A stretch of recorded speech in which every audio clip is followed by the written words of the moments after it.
బాబాయ్ కూటమి ప్రభుత్వం అధికారంలోకి వచ్చి 2 సంవత్సరాలు పూర్తి చేసుకుంది. ఏంటి ఈ 2 సంవత్సరాల్లో మీకు వాళ్ళ పరిపాలన, వాళ్ళ పనితీరు మీకు ఎలా అనిపించింది బాబాయ్? కూటమి ప్రభుత్వం వచ్చి 2 సంవత్సరాలు వెళ్ళి 3 సంవత్సరాలు అడుగు పెడుతుంది. గత ప్రభుత్వం ఏ విధంగా చేసినదో ఇప్పుడు ఈ 2 సంవత్సరాలు ఏ విధంగా చేసిందో ప్రజలే గమనిస్తున్నారు.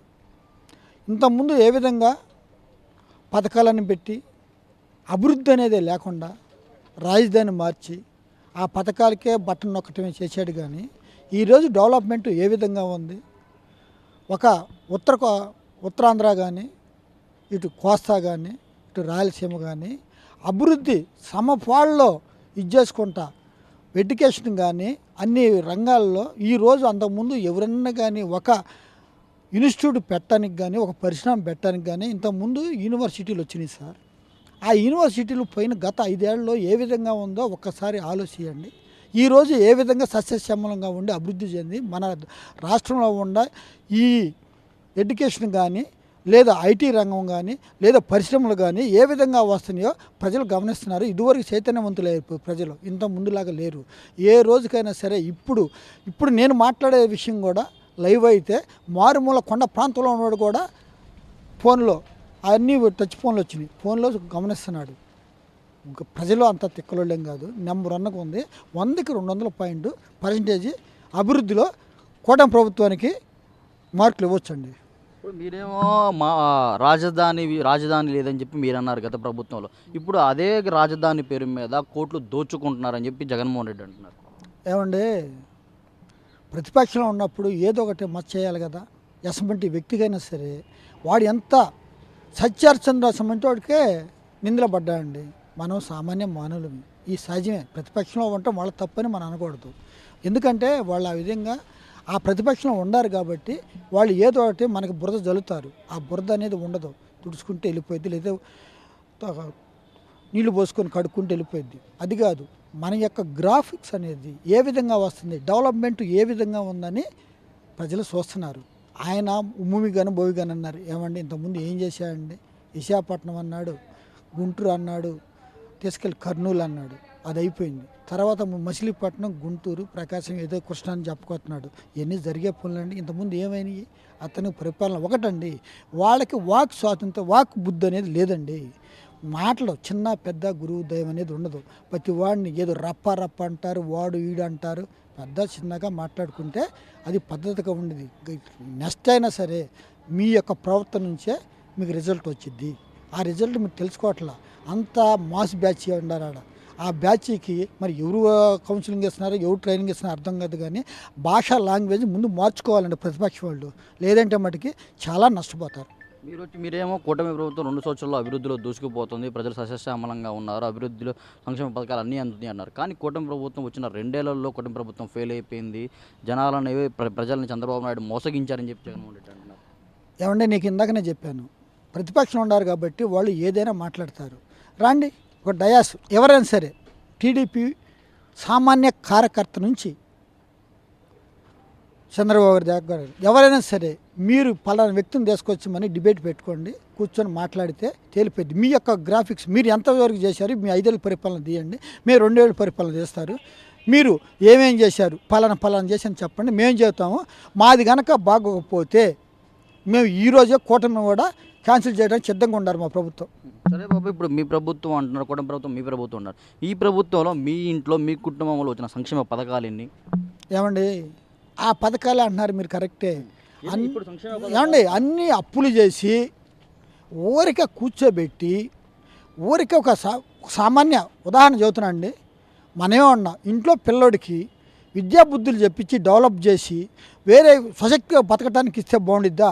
వాడు మంచంలోనే లేకపోతే ఇంట్లోనే కూర్చోబెట్టి నెలకు 100-200 ఇచ్చి నువ్వు ఇదే సోమరపోతుగా ఉంటే బాగుండిద్దా? ఇచ్చాడు పథకాలు, ఏం చేయనాయి డెవలప్ అయ్యేది. నువ్వు ఇచ్చే పథకాలు ఇచ్చారు, నేను కాదంటలేదు, పథకాల వరకే పరిమితం. కానీ వాడు ఏ పని చేతగాక అసమర్థుడిగా తయారు చేయటమే, ప్రజలను చేయటమే. కానీ మీరు డెవలప్ చేసింది ఏదైనా ఉందా? ఇప్పుడున్న గవర్నమెంట్లో అందుతున్న పథకాల్లో మీ కుటుంబంలో ఎవరెవరికి ఏ పథకాలు అందుతున్నాయి? ఏమేం పథకాలు ఏమండి గతంలో ఉన్నాయి. పెన్షన్ అనేది ఉన్న వాళ్ళందరికీ వస్తున్నాయి, కొత్తవి కూడా రేపేళ్ళతో రాబోతున్నాయి. మా వాళ్ళు ఉండి గ్యాస్ సిలిండర్ 3 ఇస్తున్నారు, ఆర్టీసీది ఇస్తున్నారు, రైతు భరోసా ఇస్తున్నారు. ఇంకా రానిది ఏంది? రావాల్సింది ఇంకేంటి? అన్నీ ఇస్తున్నారు కదా. మీకు ఏముండే మొత్తం ఇస్తున్నారుగా. గ్యాస్ 3 సిలిండర్లు ఇస్తున్నారు. రాని వాళ్ళు ఎవరో చెప్పమను. మీ ఇంట్లో 3 వచ్చినాయా? 3 వచ్చినాయండి. మాకు 3 వచ్చినాయి. 3 వచ్చినాయి. మేము ప్రూఫ్ చూపెడతాను నేను.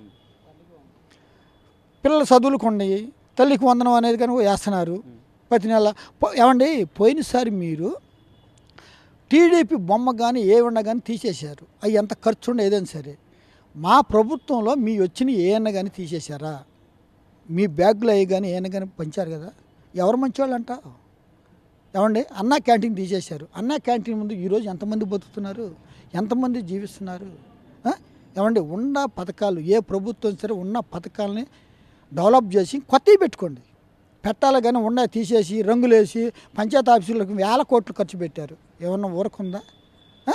అన్నా క్యాంటీన్లు తీసేశారు. ఏమన్నా అన్నీ మీరు చిన్నపిల్లలు పల్లెటూరులో గణాల కాడ ఇళ్ల కాడ కొట్టుకునే విధంగా పరిపాలన చేశారు. కానీ ఒక ప్రభుత్వము ఒక ప్రభుత్వాన్ని మీరు 600 కోట్ల జనాభా ప్రజలు మీరు ఇచ్చేశారు. 6 కోట్ల జనాభాని నాకు ఇచ్చారని చెప్పని డెవలప్ చేయాలి. కానీ కచ్చపూరితమైన రాజకీయం చేయకూడదండి. చేసి పెట్టే మీరు పోయారు. ఇప్పుడు మొట్టమొదటిసారిగా ఎన్నికైన మంత్రి నారా లోకేష్ గారు కానీ ఉప ముఖ్యమంత్రి పవన్ కళ్యాణ్ గారు వీళ్ళ పరిపాలన వీళ్ళ పనితీరు మీకు ఏ విధంగా అనిపిస్తుంది బాబాయ్? ఏమంటే ఆ రోజు ఏమన్నారు అంటే, నేను మాట్లాడేంత స్థాయి కాదు నాది. లోకేష్ బాబు గారు రకరకాలైన భాషా లాంగ్వేజ్తో మాట్లాడారు. ఏదైనా సరే ముఖ్యమైన కడగందది వజ్రమైన మెరుగు చెందాల. అలాగనే ఆ రోజు మీరు ఏ విధంగా మాట్లాడారో ఆ మాటలనే స్పోర్టివ్గా తీసుకొని ఈరోజు అతను ఎక్సలెంట్గా తయారయ్యాడు. ఆ రోజు ఎవరైనా సరే పుడతా నేర్చుకొని రారు. మీరు ఒక్కసారి ఇదైతే అయిపోయాడు అద్దని ఇద్దని ఆ భాష నాకెందుకు నా నోటుకుండా మీరు ఏమేమన్నారు. ఒక్కొక్కళ్ళు అయితే రకరకాలుగా మాట్లాడారు. అదే మనం పవన్ గారిని అయితే గేట్ కాడికి రాలేడు, డిపాజిట్లు రాలేడు. ఈరోజు కింగ్గా వచ్చింది ఎవరండి? పవన్ గారు ఏ విధంగా చేస్తున్నాడండి? పవన్ గారిని ఏమన్నా ఎట్లా మాట్లాడారు మీరు? ఒక్కసారి నెమరేసుకోండి. చంద్రబాబు గారిని ఒక ఆయన అయితే బూట్లు గడుతూ అది గడుగుతా అన్నాడు. ఈరోజు ఏమాడు? కనుమరుగైపోయాడు. ఉన్నారా ఎవరిని? అదే మీకు వాక్ స్వాతంత్రం, వాక్ సరిగా మాట్లాడే విధానం లేదు కాబట్టి పోతున్నారు. ఎవరు పంతిని నెంబరానండి డెవలప్ అయ్యారు. నేను చెప్పే కదా. ఇప్పుడు ముఖ్యమైనా సరే అది మెరుగుపడితేనే కదా. అలాగనే ఇప్పుడు వాళ్ళు ఇంప్రూవ్ అయ్యారండి, డెవలప్ అయ్యారు. ఫస్ట్లో ఇది కాదు ఓటమి అనేది ఎవరికైనా కలిసిద్దండి. ఓడిపోయినంత మాత్రం ఇది కాదు. ఎవరు ఓడిపోకుండా ఉంటారు? ఎవరైనా గెలుస్తారు. ఓటమి ప్రజాస్వామ్యం ఇది. ప్రజలు ఒకసారి ఇస్తారు, ఒకసారి ఎవరు. అలాంటప్పుడు మీరు మాట్లాడకూడదు. అలా మాట్లాడారు కాబట్టి ఈరోజు స్ఫూర్తిగా తీసుకొని వాళ్ళు నెంబర్ 1గా తయారయ్యారు. ఇప్పుడు ఆంధ్రాలో ఎడ్యుకేషన్ పరంగానే పంచాయతీల పరంగా పవన్ గారు కానీ ఎక్సలెంట్గా చేస్తున్నారు సార్. మరి ఇప్పుడు పవన్ కళ్యాణ్ గారు ఎక్కువ ప్రభుత్వాలకి ప్రజలకు అందుబాటులో ఉండట్లేదు, ఎక్కువ హైదరాబాద్లోనే ఉంటున్నారని చెప్పి వైఎస్ఆర్సీపీ వాళ్ళు అంటున్నారు కదా. మరి మీరేమో అద్భుతంగా ఉంటున్నాయి అంటున్నారు. ఏమండి, ఇవన్నీ ఒట్టి మాటలండి. వాళ్ళు ఏ కాడికి బురద జల్లాలి కదండి వాళ్ళకి. వాళ్ళు ఏదో ఒకటి మంచి చేసినా చెడని చెప్పాలి. దాంట్లో ఇప్పుడు ఒక పదానికి 2 అర్థాలు ఉంటాయి. అది మంచి అర్థం తీసుకోరాళ్ళు, చెడు అర్థం తీసుకుంటారు. ఆ చెడునే జనాల్లోకి పంపేయాలని చూస్తారు. కానీ జనం అది వినే పరిస్థితులు లేరు. ప్రభుత్వం అది అంతకుముందు బాగోలేదు కాబట్టి ఇప్పుడు బాగుంది కాబట్టి ఎక్సలెంట్గా ఉందని అని చెప్పుకుంటున్నారు. అన్ని డెవలప్లు ఉన్నాయండి. ఇదివరకు ఏముందండి?